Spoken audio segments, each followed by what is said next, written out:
Salam damai dalam Yesus Kristus, Tuhan dan Juru Selamat kita. Selamat kita bertemu kembali dalam seri ringkasan pelajaran Sekolah Sabat, dan selaku penterjemah bahan Sekolah Sabat, ini saya mohon agar Anda berikan pandangan dan cadangan serta komen di bawah ini untuk membantu kami menambah baik mutu terjemahan pada keluaran yang akan datang. Kali ini kita akan membahas pelajaran yang ke-12 dengan topik peristiwa penutup bumi. Satu topik yang sangat menarik. Ayat hafalan kita dipetik dari Amsal 23 ayat 23, katanya, belilah kebenaran dan jangan menjualnya, peroleh juga kebijaksanaan, didikan, dan pengertian. Ayat ini menekankan nilai kebenaran, hikmat, dan pengertian. Ia mendorong manusia untuk mencari dan memperoleh sifat-sifat ini, tidak kira berapa harganya, dan jangan pernah melepaskannya.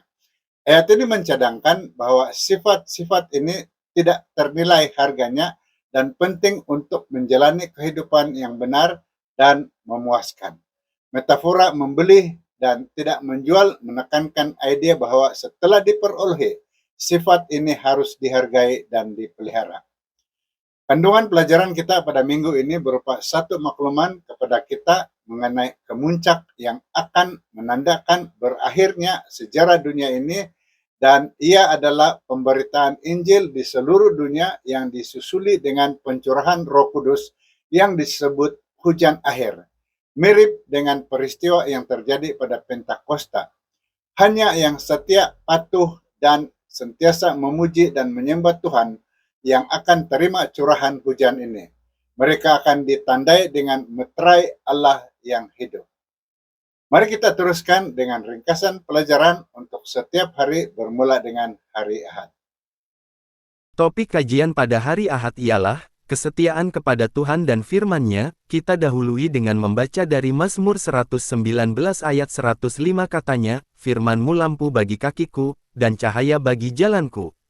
Firman Tuhan adalah kebenaran, dan penting bagi kita untuk mencari dan memegang teguh kebenaran ini. Dengan mengikuti ajaran dan petunjuk Allah yang terdapat dalam firman-Nya, kita akan diberi jalan yang terang dan dipimpin menuju kebenaran serta kehidupan yang benar di hadapan-Nya. Pada akhir zaman nanti, Satan akan melakukan keajaiban dan penipuan yang halus sehingga sukar untuk menafikannya. Hanya pengetahuan Alkitab dengan bantuan Roh Kudus yang membolehkan kita berdiri teguh dalam kebenaran. Hari Isnin, kita membahas topik dimeteraikan untuk surga. Di dalam Wahyu 14 ayat 1 berkata, kemudian tiba-tiba aku melihat anak domba berdiri di puncak gunung Sion, dan bersama-samanya 144.000 orang dengan namanya dan nama Bapanya tertulis di atas dahi mereka. Meterai Tuhan dikenal pasti melalui 3 cara yang berbeda. Pertama, melalui gerakan Roh Kudus yang mendorong satu perubahan nyata di dalam kehidupan orang yang beriman. Kedua, melalui nama atau sifat Tuhan yang kelihatan pada umat percaya. Dan ketiga, melalui tanda yang dapat dikenali. Tuhan meninggalkan meterai-Nya pada salah satu dari 10 perintah-Nya, khususnya perintah keempat, ingatlah dan kuduskan hari Sabat, sebagai tanda bagi mereka yang menyembah Tuhan sebagai pencipta langit dan bumi dan laut. Komponen pada meterai Tuhan, yaitu hari Sabat, mengandungi maklumat tentang namanya, yaitu Yahweh, gelarannya yaitu pencipta, dan wilayahnya, yaitu langit, bumi dan laut. Meterai ini diterima dalam 2 cara. Di dahi yang menunjukkan keyakinan intelek, atau di tangan, yang bersifat mencari keuntungan melalui tindakan sahaja.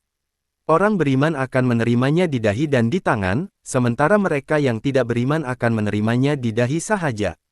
Tuhan menerima penyembahan yang tulus, berbeda dengan Satan yang tidak peduli apa alasan atas penyembahan Anda.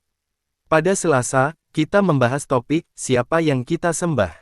Dari Wahyu 13 ayat 17 kita baca, dan seorang pun tidak dibenarkan berjual beli kecuali ada padanya tanda atau nama binatang itu, atau angka namanya.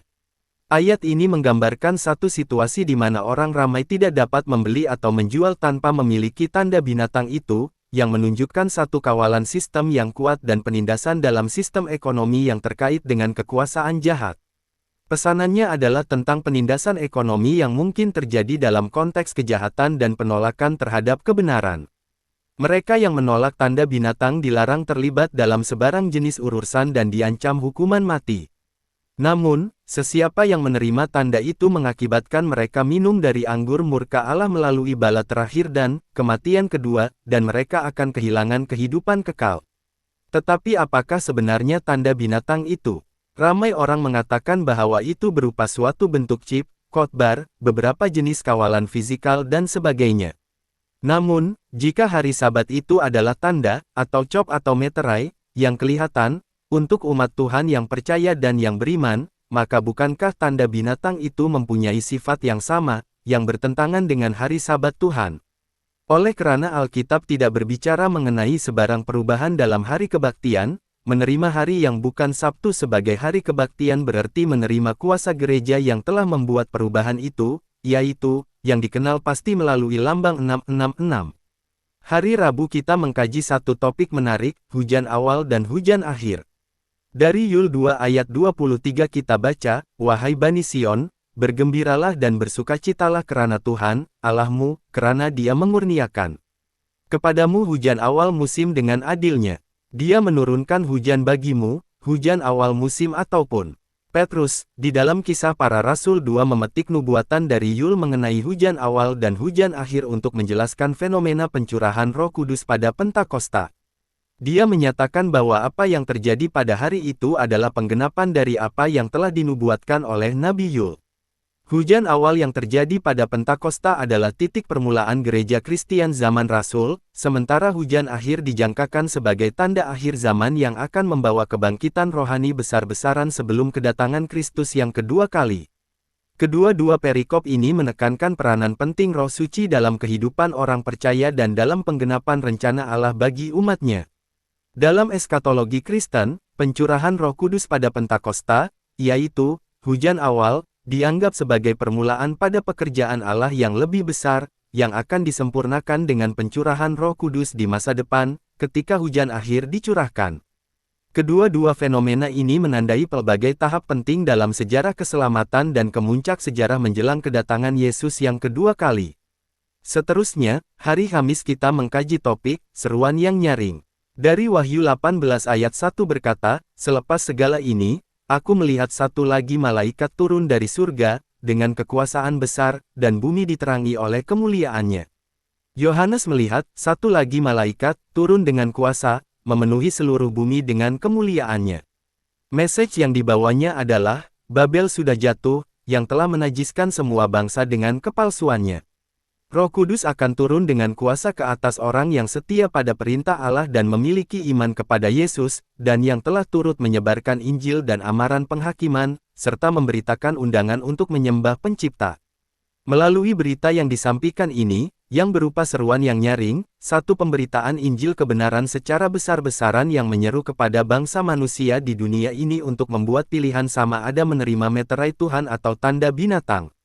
Soalan, apakah sebenarnya matlamat dan sasaran utama hujan akhir dicurahkan, dan apakah yang perlu kita lakukan untuk menerima curahan hujan akhir ini? Adakah semua umat Tuhan akan menerima hujan akhir ini? Hujan akhir adalah pencurahan Roh Kudus di masa akhir untuk mempersiapkan umat Tuhan bagi kedatangan Kristus kedua. Matlamat utamanya adalah menyempurnakan pekerjaan Injil, membawa pembaharuan rohani, dan menghasilkan penuaian jiwa besar. Untuk menerima hujan akhir, umat Tuhan perlu bertobat, berdoa sungguh-sungguh, bersatu dalam kasih dan ketaatan, serta aktif dalam pelayanan Injil. Tidak semua umat Tuhan akan menerima hujan akhir, hanya mereka yang siap, setia, dan hidup dalam ketaatan kepada perintah Allah yang akan menerima pencurahan ini dan dipenuhi dengan kuasa Roh Kudus. Akhir sekali, dari pena inspirasi kita membaca, pencurahan Roh Kudus ke atas gereja adalah yang dinanti-nantikan akan berlaku di masa hadapan, namun adalah satu keistimewaan bagi gereja untuk memilikinya sekarang. Carilah ia, doakannya, percayalah kepadanya. Kita mesti memilikinya, dan surga sedang menunggu untuk mencurahkannya. Namun, tiada seorang pun yang akan dibuat menderita murka Tuhan sehingga kebenaran telah diterapkan ke dalam pikiran dan hati nuraninya, dan ia telah ditolak. Terdapat ramai yang tidak pernah berpeluang mendengar kebenaran istimewa untuk masa ini. Kewajiban perintah keempat tidak pernah dicerahkan kepada mereka dalam terangnya yang sebenar.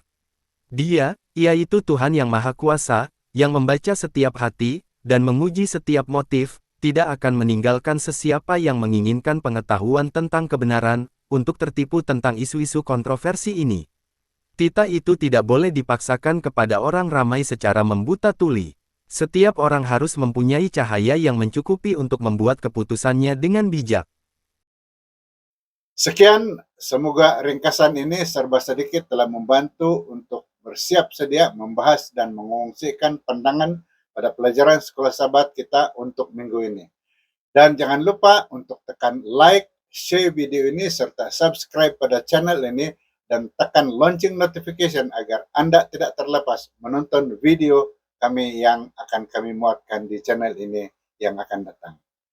Shalom, Tuhan memberkati Anda.